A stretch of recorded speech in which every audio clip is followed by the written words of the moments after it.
Hi guys, and welcome to this online training. And today we're going to talk about 17 core strategies that you can use to grow your business. And I'm going to share examples of how we and how other people have used these strategies in business to grow them massively. I think every one of these strategies are designed to help you achieve at least 50% growth every year. We aren't here to sell you anything. I hope that you'll stick around to the end. We've tried to pack in as much information to provide as much value as we can. The sole purpose of this training is to show you examples of ways that you can grow your own business, and it's all based on what we've done in our own businesses and other small businesses we've been involved with. It's to show you what's possible and to really open your mind to the possibilities, because I think sometimes we can get so trapped in our own little world, and we need someone on the outside to come in and show us something different. Most of the strategies I'm going to share with you in this training can be used by 99% of the businesses and organizations out there. There might be one or two strategies that you can't use, which really depends on how your business or organization is structured. For example, if you're registered as a charity or a trust, then you won't be able to use one of the strategies. Though you should still be able to use the same basic principles to get the benefit from it. The benefit to you watching this training is that your competitors probably don't know about most of these strategies, and even those that do, they still won't implement any of them in their own business. So you're 2 steps ahead of them. And as I said, we don't provide coaching services, so this isn't some kind of pitch to sell something. Everything we do is focused around partnerships. We work as business partners with you to achieve a shared goal. So the purpose of this training is to show you some of the ways that you can grow your own business. And if you're motivated to grow after watching this, then my hope is that you might apply to work with us as one of our partners. So with that out of the way, let's get into it. So a quick introduction. If you really want to know about myself or any of my partners that I work with, please just look on LinkedIn or Google our names and you'll get lots of information on there. But me personally, from about the age of 10 or 11, I've been fascinated with business. I grew up in a construction family, so most of my weekends growing up were spent on construction sites. Fast forward about 30 years, and I've since grown and sold a number of 7- and 8-figure businesses in various industries.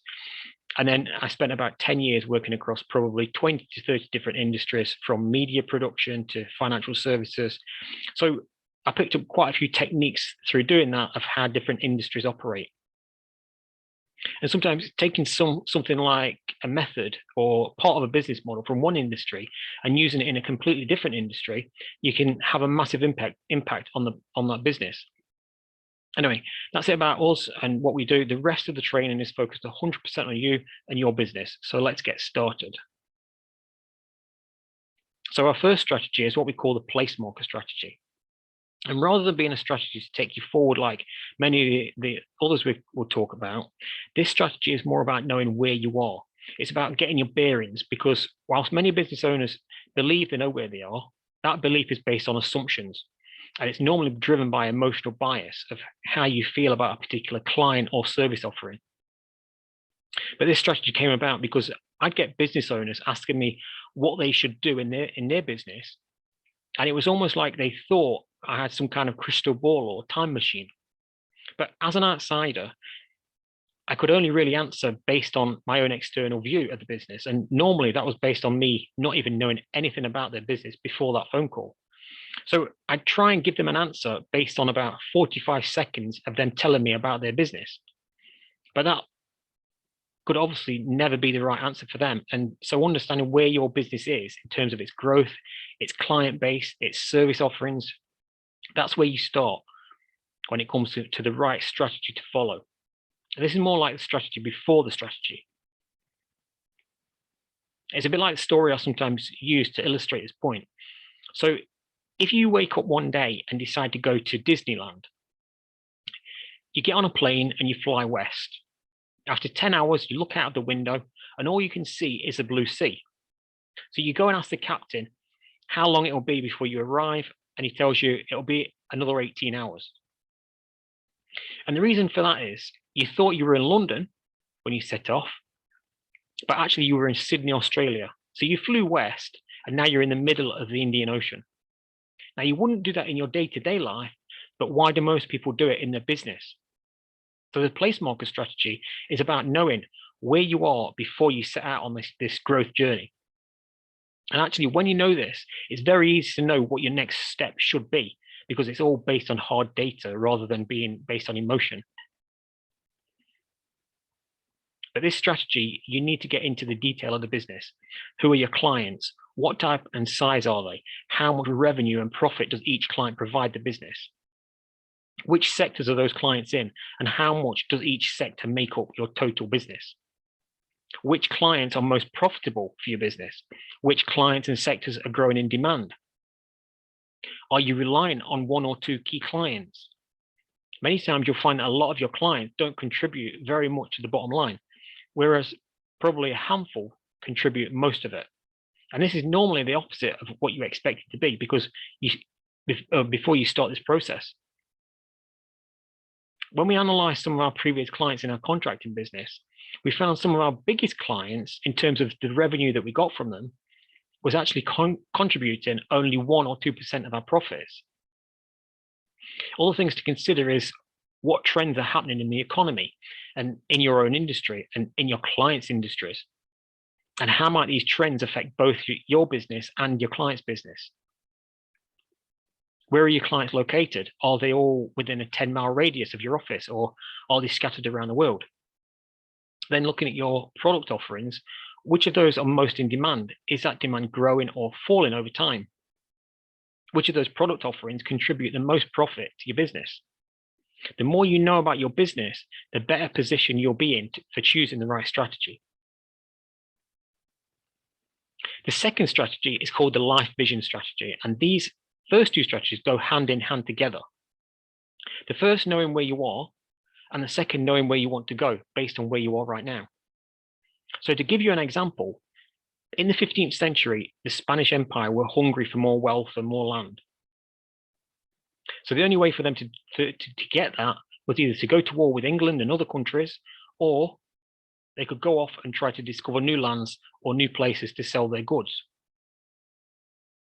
So around the same time, a young Italian, you might have heard of him, called Christopher Columbus, he wanted to go off sailing, but he couldn't afford the trip. So somehow he got to meet the Spanish royal family, and they decided to finance his trip.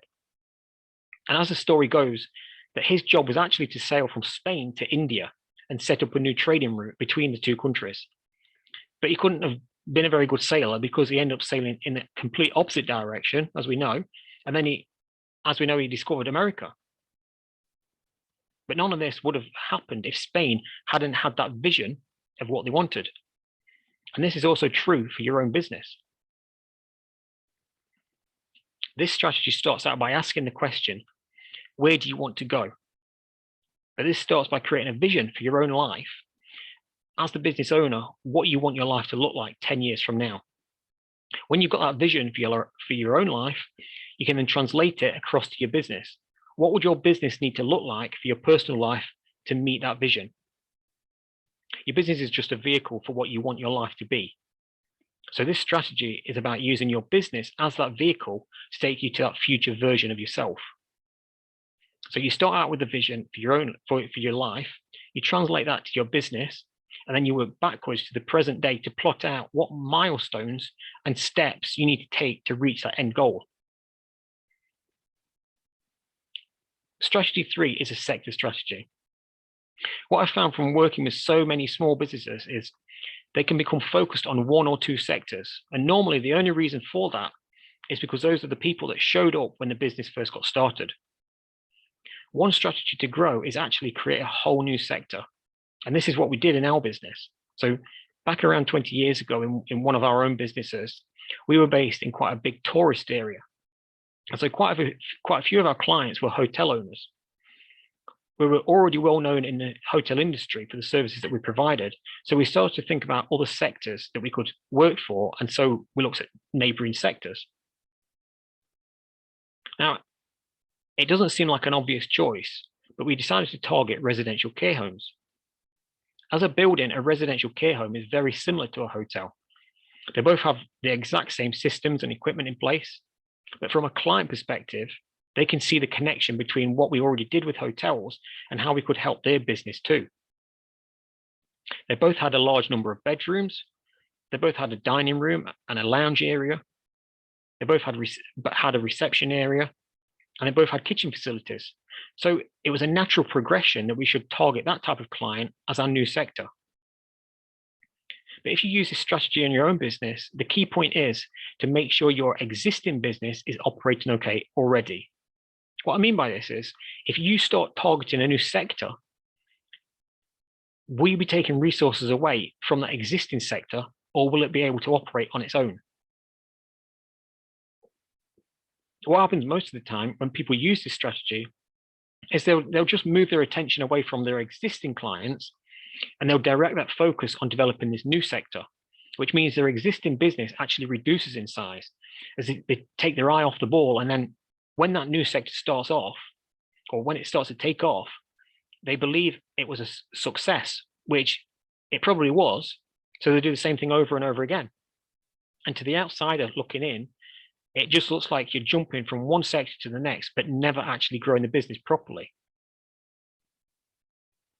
Instead of being in that eternal cycle of jumping to the next sector, if they get things in place and have resources dedicated to both the existing sectors and the new sector, then the client will actually grow, and they'll see a massive increase in the overall business over, say, 3 or 4 years by following that strategy. Now, there is a step before all this, which I should talk about. And that is to first niche down on those customers and sectors that you already have. And what I mean by this is, from going through the first strategy we talked about, you'll have identified certain sectors or customer types that you work with already. So niching down on these means basically setting up a dedicated part of the business for these groups. So in our case, before moving on to a whole new sector, we were already known for being the people to go to for hotel services, but that's because we'd created it that way.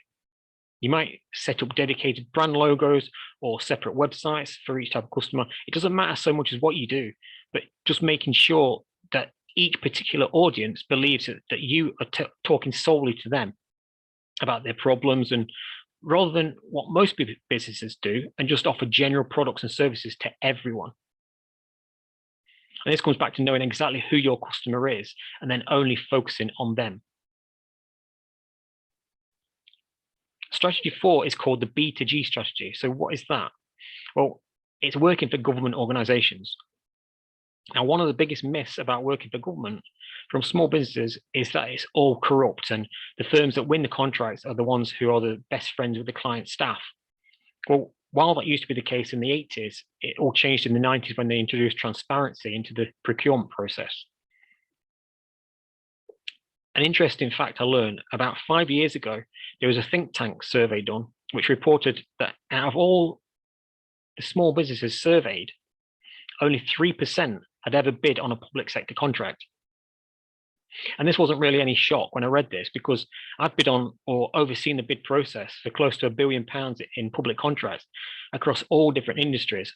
And normally it's the same 3 or 4 companies you're competing against on each tender. And I know that because every time you submit a tender, after the tender has been awarded, they'll send out a list of company names that tendered for that contract.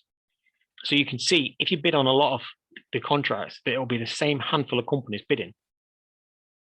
Now, the situation hasn't suddenly changed. It's still the same. And people still carry this myth in their brain that they have no chance of winning the contract, or they'll have to slash the prices or some other crap like that. But you can use other people's myths to your advantage. Imagine that number, 3% of small businesses. Now consider that for your own industry, remove the large companies from your thinking. What if only 3% of your competitors were bidding on public sector contracts? How many firms would that be? Probably less than a handful. And the thing is, there's over 1,000 different public sector organizations, and they each let their contracts individually. So if you've got, say, 3 competitors that bid on these contracts, the chance of them actually bidding on the same contract as you is very small. The size and scope of these contracts also varies widely. The largest I've been involved with was worth 200 million, but the smallest contracts start from about 10,000. Anything smaller than that is normally dealt with directly by the operator of the building, such as if it's a school, the headmaster will have a small budget for buying smaller items or services that are low value like that. But the public sector spend is around 242 billion every year. And the government set a target that at least 1/3 of those contracts should go to small and medium-sized businesses. Now, we've used this strategy to grow our businesses massively, but let me ask you a question. Take your average size contract and double it. How much of an impact would that have on your business if you could win just 3 or 4 of these contracts every year? So our next strategy is called the location strategy. Now, what you've probably found as you've grown your business is that you start to reach a point where you can't really grow anymore. You've saturated the market. And normally, if you've got, say, 30% of the clients in that market already, you probably won't grow above this point unless one of your competitors goes out of business for some reason. So you might win the odd new client, but then another client might leave. So essentially, you stay the same. And this is what happened in our business. Now, what we did using this strategy, we had one large client which was based around 100 miles away. And so what we decided to do was use their location as our second area. So as well as increasing how much work we got from them, we also started to target other clients for our existing sectors in that second location too. And we copied this strategy across multiple locations until we had clients and contracts all over the country. But as with the previous strategy, the important thing with this strategy is you have to dedicate resource to each area. So you keep people focused on that existing area, but then you dedicate new staff and new resources into that new area. Otherwise, you'll find that you borrow staff from one area, but then that area falls behind. Both of these areas have to be run like separate businesses. So this strategy really starts by plotting your clients on a map, identifying where they are, and also how much profit you make from each one of them. Because what you might find is one area, like in our example, you might have a client in one area that might not be that profitable. But the only reason it's not profitable is because you've got staff traveling for hours and hours to get there. So by choosing that as your second location, those profit levels will naturally increase because you'll have staff based in that new area. So after you've plotted your clients out on a map, the next step is to look at what area does that already cover. Are they all based in one compact area, or is it more of a regional makeup of clients? Or are they all within a 30-mile radius, for example? And so by opening up a new location, or even just increasing that radius from, say, 30 miles to 50 miles, how many more target clients would that open up to your business? Now, strategy 6 is what we call the passport strategy. And it's really an advanced strategy to the location strategy that we've just talked about. Now, I first got interested in this strategy back in the early 2000s. I don't know if you remember, but at the time there was a TV series running called Auf Wiedersehen Pet. And this TV series was about a group of builders that basically traveled around the world doing various construction projects. So when I watched this, I thought, how brilliant would it be if you could travel around the world and actually get paid for it? At the time, we already had contracts all over the place anyway, so I didn't think it was too different of whether you were traveling 2 hours by road or getting on a plane for 2 hours instead. But around the same time, I also heard about one of our competitors who had staff based out in Mauritius. And I thought, if they can do it, then why can't we? So the idea progressed from there, and we had an interest in the Middle East, particularly Dubai. And I can't remember how it happened, but we were asked to tender for a project in Abu Dhabi. It was part of a new seafront development. Now, as it turned out, we ended up pulling out of that tender process because we didn't really understand the market well enough. And we were probably a bit too early for that, as we didn't know anything about employment law or anything like that over there. So I think that is probably a lesson of using this strategy, that you should probably focus on one area of the world that you'd like to target, and then learn about the business culture there and really build up your understanding and surround yourself with the right people so that when an opportunity comes up, you're ready to go with it. Whereas with us at that time, although we had an interest in the projects in Dubai, we weren't laser focused on just that area.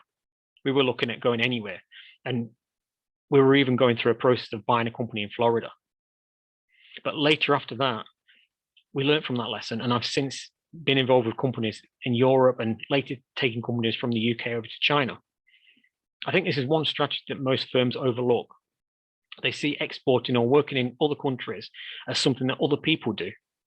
But depending on what you do, it's a market that's worth billions, and hardly anyone actually does it. The reality is companies from all over the world come to the UK, whether that's selling products or even construction companies that are working on large infrastructure projects. But if they're doing it in your backyard, then why aren't you doing it in theirs? Strategy 7 is called the radar strategy. And one of the biggest hurdles to winning new clients is just getting on their radar. They can't buy from you if they don't know you exist. And we live in such a busy world with lots of noise. Your target clients are getting slammed in the face every minute of every day with all this noise from people trying to sell them things that they don't even want. So how do you get through that noise and get yourself right in front of them? So a few years ago, I had this idea of a project that we could set up with a university. The idea was that we'd work with the university to create jobs for graduates as a kind of stepping stone to give them that real world experience. Now, I never attended university, so I didn't really have any idea of how it worked or how it was structured. I knew that this particular university that I was thinking of employed about 3,000 staff. But I'd only just moved to the area for another project we were working on. And so I didn't know anyone in the university or even who the decision makers might be. In fact, how that decision would be made. So one evening, I was invited by a friend to attend a networking event at the university. So while I was at the event, I found out that they actually had some co-working space, offices and desks that they rented out to local businesses.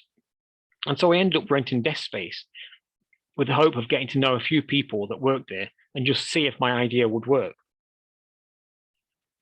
And over about 3 or 4 months, I became friends with the staff running the co-working space, and I shared my idea with them and asked who would be the right person to speak with.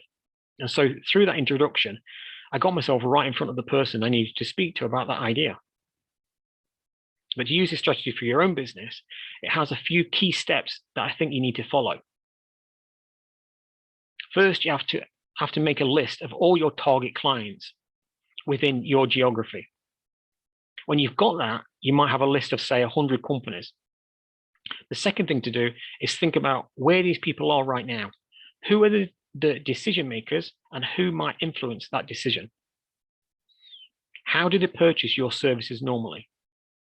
One thing I like to do is call up a prospective client and just ask them who currently supplies their current services and when that contract is about to expire. So if you're a plumbing company, for example, you call them and you ask who does the plumbing services and when that contract is set to expire or be renewed. When you know that, you can make a note in your diary to contact them nearer that time. The issue is they might want to buy your services, but they're already in a contract with another supplier for the next 3 years. So to try and sell anything to them for the next 3 years would be just a waste of time. Another thing to think about is which products or services do they buy that complements what you provide? What else are they buying and who from? If you can develop a relationship with these other suppliers, that could be a way for you to get your foot in the door and get in front of them. Next is the strategy 8, the Peacock strategy. And this strategy is about showing your expertise off to your target clients. So let me give you an example of this in the real world. So back around the year 2000, we started targeting a new location. But the problem was we only had a couple of clients in that area at that time. And whilst we were trying to get on the radar of a few other bigger clients, they didn't know who we were, so it was difficult. The issue when people don't know who you are is that you don't have any trust with them. They don't know whether you could even deliver what they need. So normally they just dismiss you until they have some kind of physical evidence that you can deliver what they need. So this is why we use the Peacock strategy. With both our clients in that area, we had a couple of fairly high-profile contracts with them. When I say they were high-profile, I mean they were visually very central to the area. So the first was a housing association where we were renovating a whole street of flats. That on its own wasn't really a big contract, but it lasted quite a few months, and there was lots of scaffolding around the buildings. Plus, we had vans very visual parked outside the flats. And again, this was right in the middle of the town. So everyone basically had to drive past these flats to go anywhere. Straight after that contract ended, our other client in that area started a much bigger contract. They were renovating a large hotel. And again, this was right in the center of the town, and it was quite a landmark building. It was the biggest hotel in the area, and literally everyone knew about it and the people that were working on it. So for about 9 months, we had lots of staff and vans all parked outside this project. We had vans driving around the area at night and weekends because staff were living there. And what this did was it showed our target clients what we were capable of doing and the type and size of contracts that we could take on.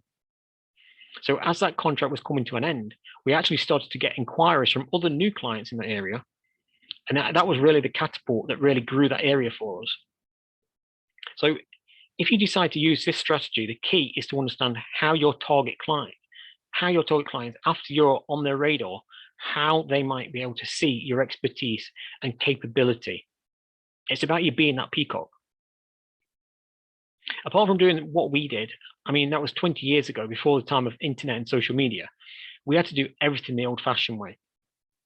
But using this strategy could mean doing anything that lets your target clients see exactly what you're doing.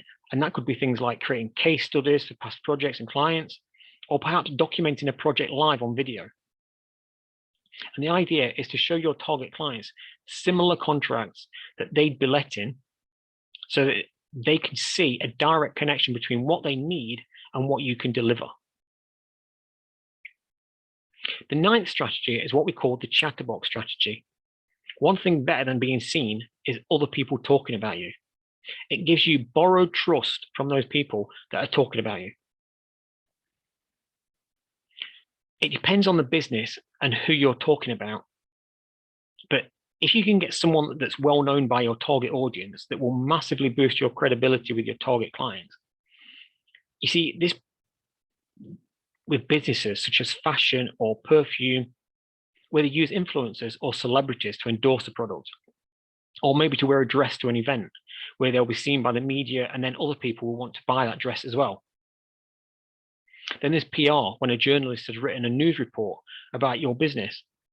This is different from you just placing an advert in a magazine, because it's viewed by the reader as a journalist's personal opinion. And because of who they are seen as more credible than the average person that might write a testimonial. But this all comes down to what's called borrowed trust. On a psychological level, you borrow the trust of high-profile people, and their credibility with your audience ends up rubbing off on you and on your business. There was a story I heard last week about a movie star. I can't remember who it was, but they said if you're starting out as an actor in Hollywood, the easiest way to get a job as an actor is if you just happen to be seen walking down the street with Brad Pitt or any other top movie star. And that's because by being seen with them, you're automatically judged as being on their level as an actor or actress. Now, some ways you can use this strategy, apart from knowing movie stars, is through easy things like testimonials and reviews, doing PR and writing news reports for local newspaper or industry magazines. Now, the next strategy is the conversion strategy. Now, a few years ago, we set up a business where our business model was to work with small local businesses to get them to deliver services to our clients. Basically, we'd get the client and then they'd deliver the service. And then we'd take care of all the paperwork, sending the invoice in, and generally managing that client. One of the biggest problems we had with these small businesses was just getting their quotes back on time. It's something that for a client is so frustrating. Out of 10 inquiries you send out, you might only get 1 or 2 back on time. The rest come in sometimes 3 or 4 weeks later. Now, imagine if you're one of those that return the quote on time. You're 90% of the way there to winning that contract, because nobody else bothered to get it back by the deadline. It's something I've seen with lots of companies. They just don't return the quote on time. Other ways you can improve the conversion rates and win more of your quotes is to ask the client how they score the quote. So some might say the contract is 100% on price, in which case they might choose the lowest price, or they might take an average price and then choose the firm that's closest to that average figure. Other times they might have a matrix of criteria or areas. They give each area a weighted score. So when you know what the weightings will be, you can focus your attention on improving the tender in those highest scoring areas. Something else you can do, which is something I scored on, or I've been scored on in a tender submission myself, is when you have to deliver a presentation as part of the tender process. At the time I was quite young and I didn't have any experience in public speaking or even delivering a presentation. I think I was 19 or 20 at the time. So when they asked me to give a presentation, I was pretty crap at it, to be honest. And I think they gave me a score of something like 4 out of 10 for that part of it. But getting some external coaching or training on how to do presentations could help increase your chance of converting a new client. And then finally, the final example I want to talk about is just getting some kind of formal sales training, because each time you learn something new in this, you'll be that little bit better, even if you only improve one part of the sales process until you're perfect at that. Then do another piece. And over time, you look back and you're 10 times better at converting the quote into a customer than you were 2 years earlier. Next is the product strategy. Now, when most people think of growing the business, they automatically think of getting a bunch of new customers. The problem with this is that unless they're a natural salesperson, then it's the hardest and most expensive route that they can take. The better option is to sell more to your existing customers. The reason is you don't have to keep spending money on finding new customers. You can squeeze more from a smaller number of customers.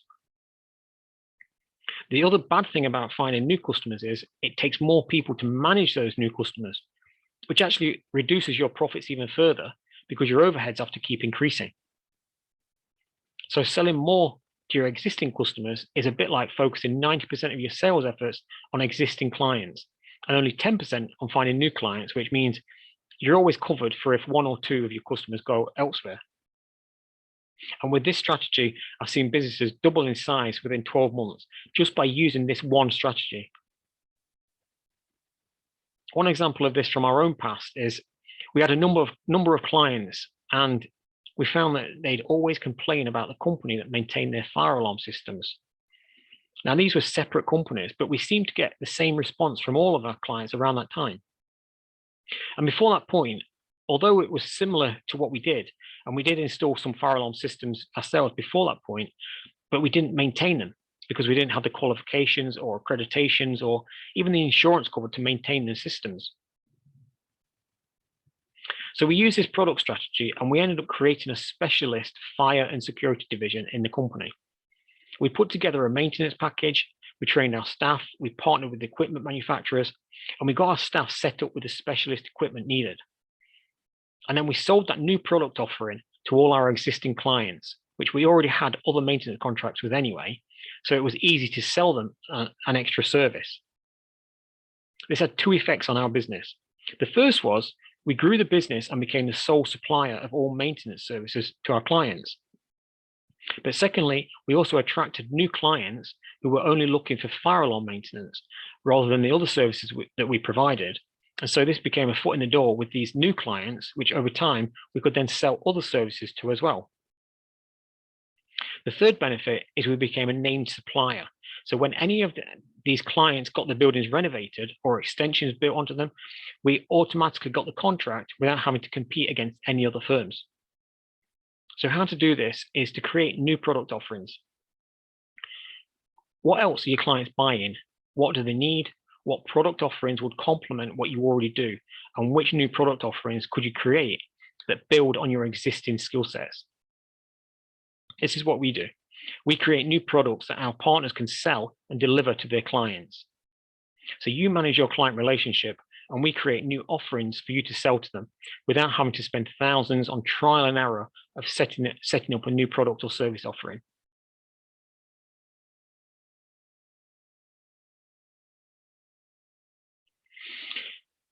The exclusivity strategy. And this is about buying exclusive access. To give you an example of this, I was previously involved with a company installing very specialist pieces of equipment. Now, there were only a handful of manufacturers in the world that built this equipment. But what we did was we purchased a license with one of these manufacturers so that we could be the only company in the UK that could install their equipment. It basically meant that if someone wanted to buy their equipment, they had to come through us to get it, or they'd have to buy it from another company overseas and pay them to travel and install it. Now, that manufacturer probably made up about 20 to 30% of the market, so it gave us a nice share of the market for the UK. It can be the same with franchising. You basically buy someone else's brand in the form of a franchise. And then you might have 2 or 3 brands that all sit alongside each other. They might all provide the same core product, but the different brands attract different types of customer base.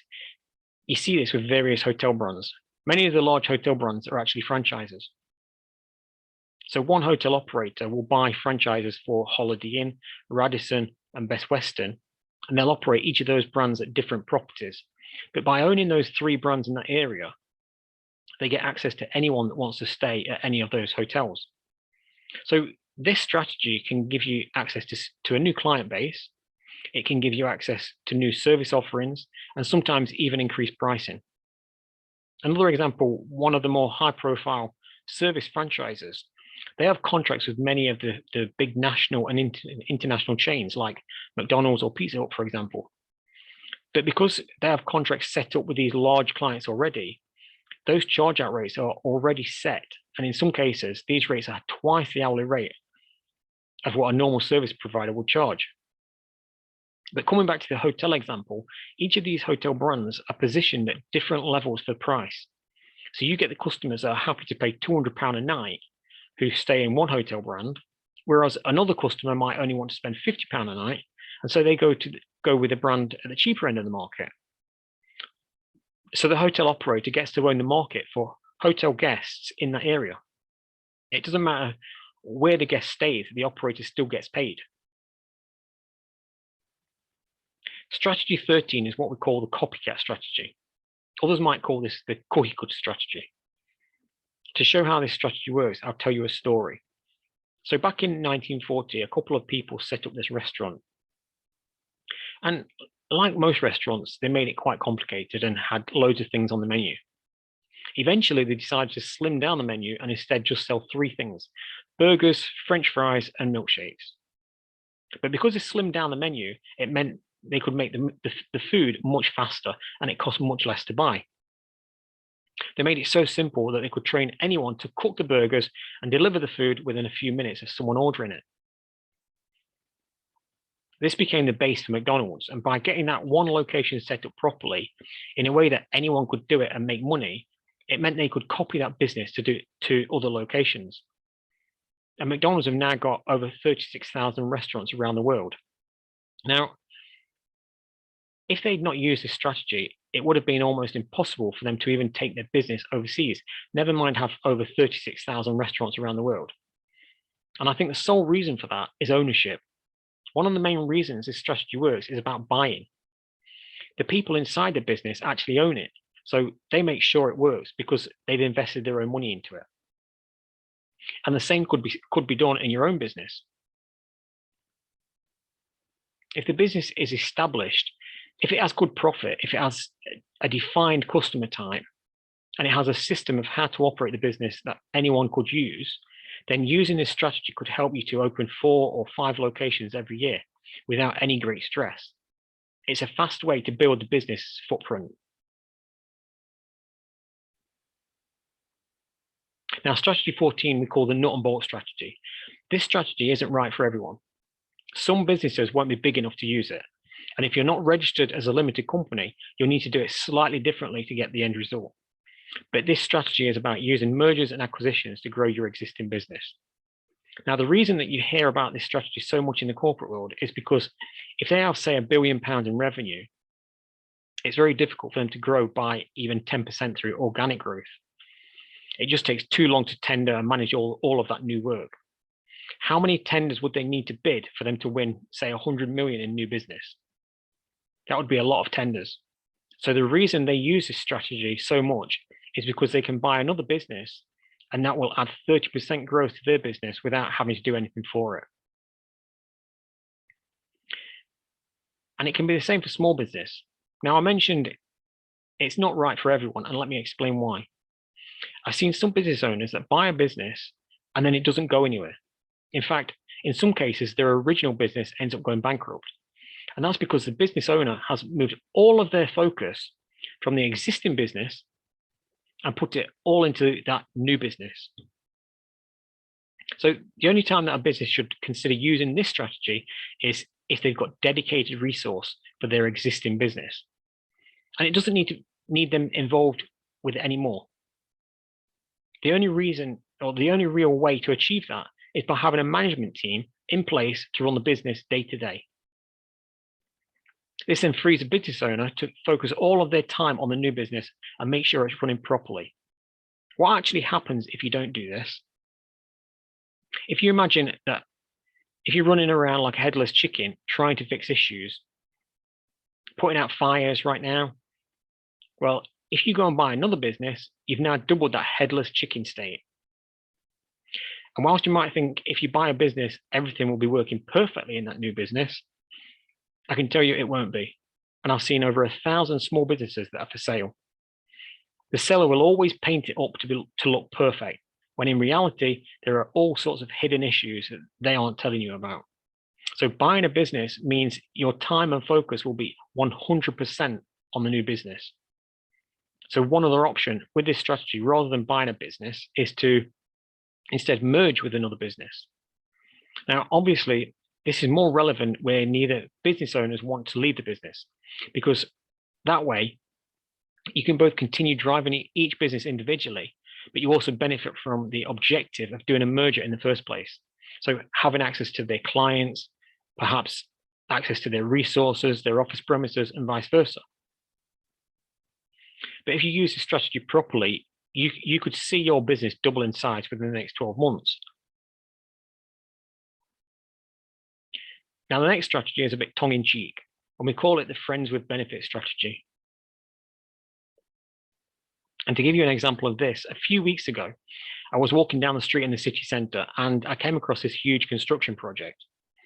And just in case you're wondering, no, this wasn't the project I saw. I didn't have my phone with me to take a picture, so I borrowed this one off the internet of the Olympic Stadium being built in London, just to show you the type of scale that I'm talking about here.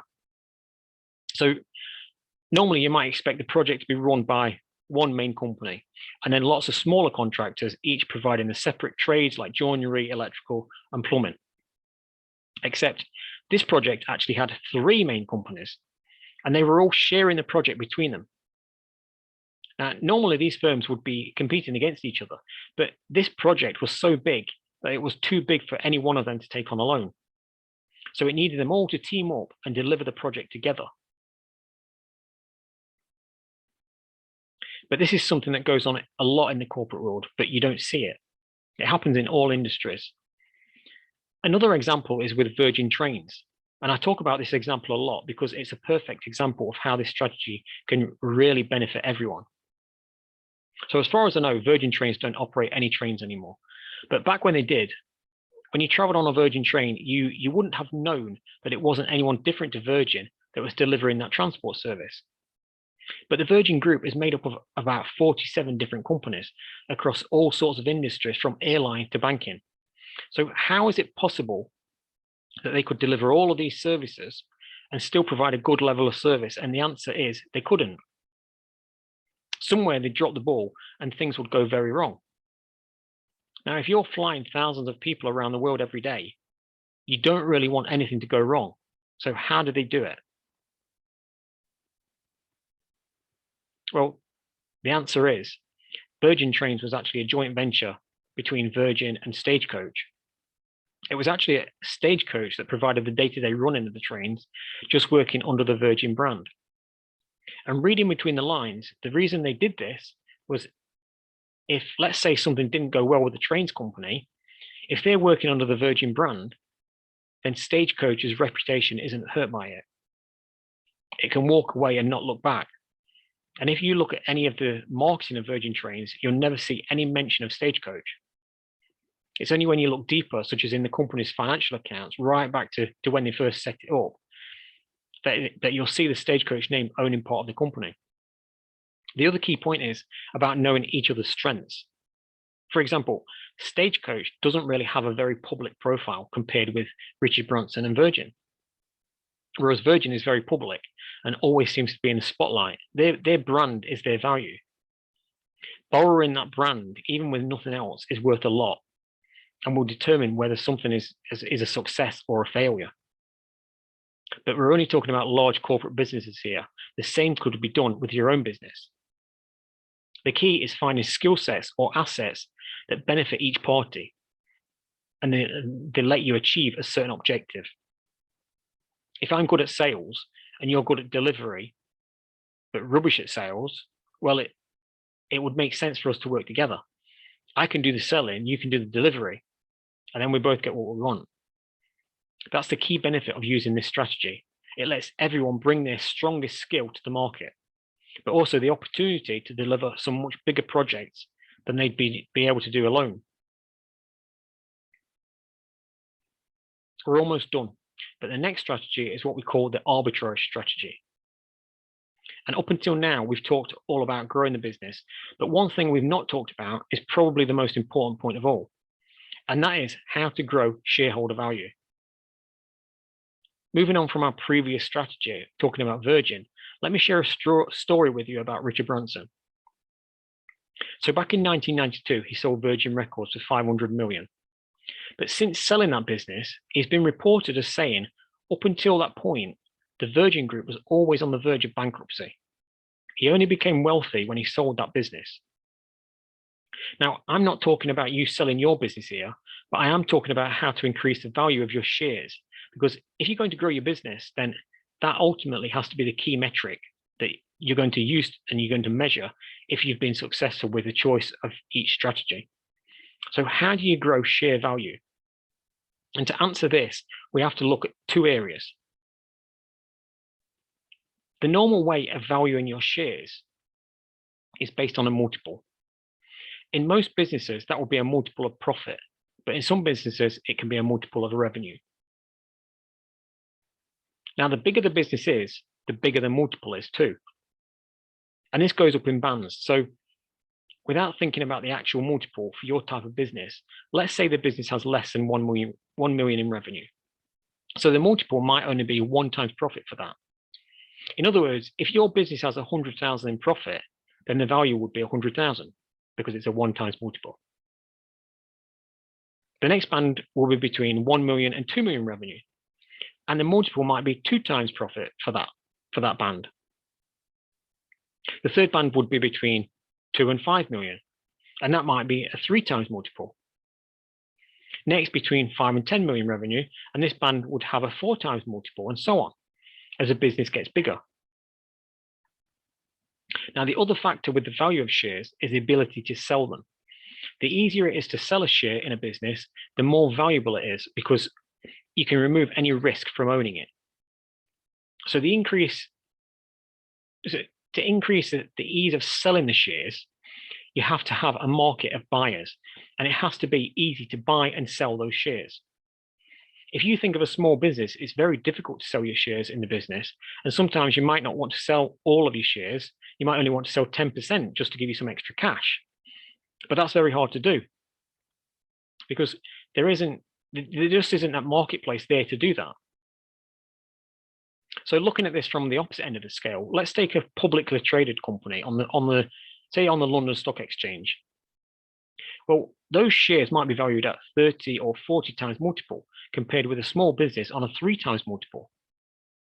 And again, apart from scale, it also comes down to how easy the shares are to buy and sell. If I buy shares in a public company like BT or Vodafone this morning, I can sell them again 10 minutes later if I want to. Whereas if I buy shares in a small local business, there's a strong chance I'll never get my money back because I'll need to find a buyer for those. So if you know these two variables, and these two variables are what influence the value of your shares, how can you use this information to get what you want? Or let's say you've got your business and your friend also has a similar business, the same size, same revenue, and same profit levels. Well, if you put these together, that would mean you've jumped into the next band multiple. You might have jumped from a 3 times multiple into the 4 or 5 times multiple without actually doing anything. Both businesses are exactly the same. All that you've done is package them up together as a larger entity, as far as a buyer or investor is concerned. And rather than valuing the business individually, it's now this larger entity that's being valued.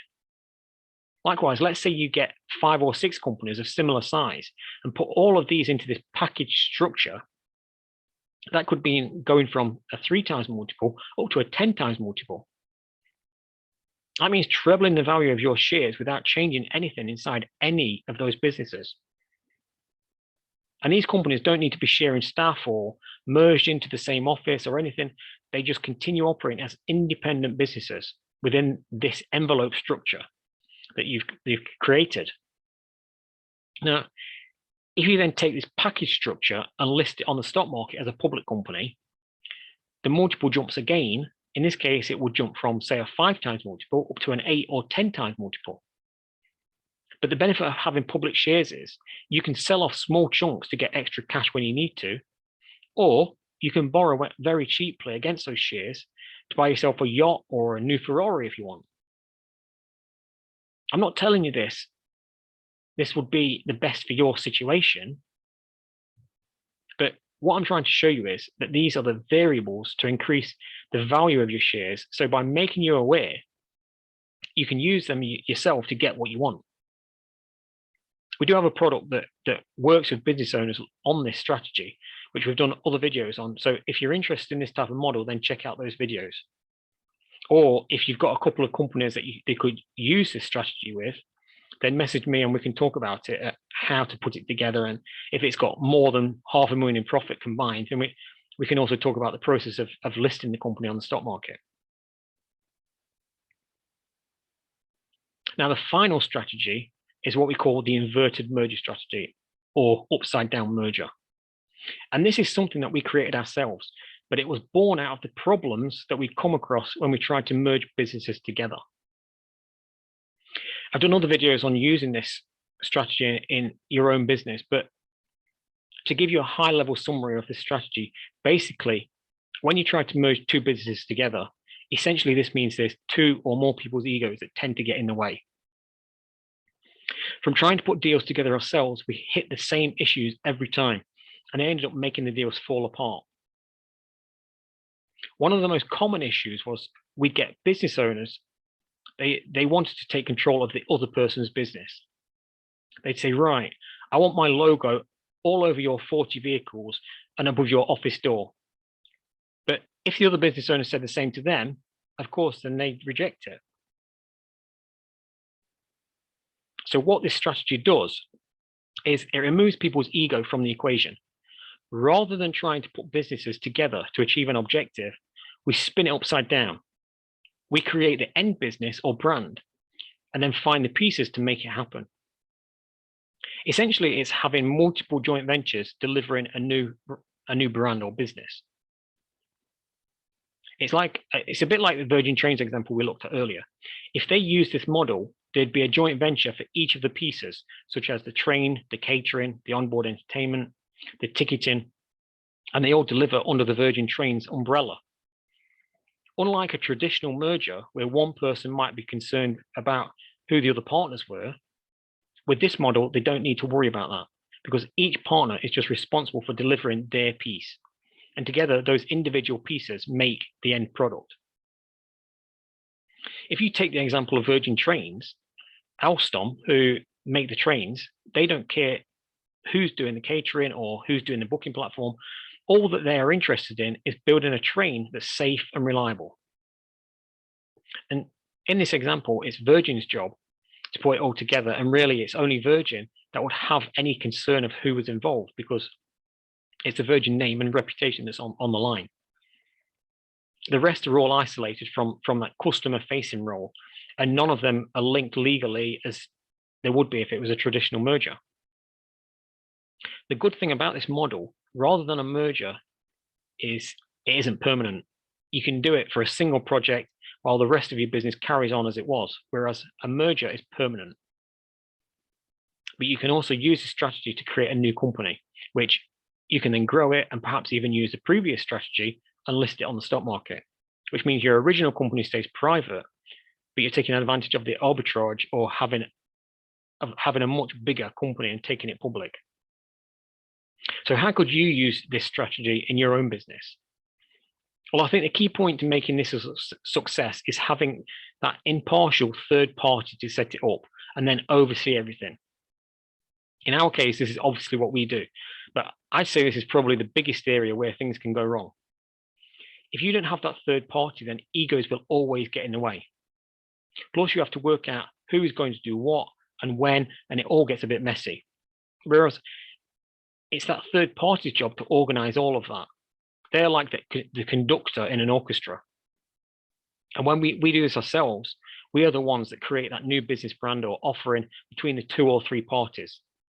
That way, there's no bias involved. It's all based on what the client wants, and then creating the best, most efficient business model to deliver it. So I think I've mentioned already, we work with businesses in all of these different areas. How we generally work is through a joint venture or partnership style model, where we invest in that end result rather than like other consultancies who propose a solution, get paid for it, but have no buy-in. And they don't really care whether that solution achieves its objectives. But if you liked anything you heard in this video or think working with us on a project might be beneficial to both parties, then we're happy to chat about your ideas and see if it's something that we can help you with.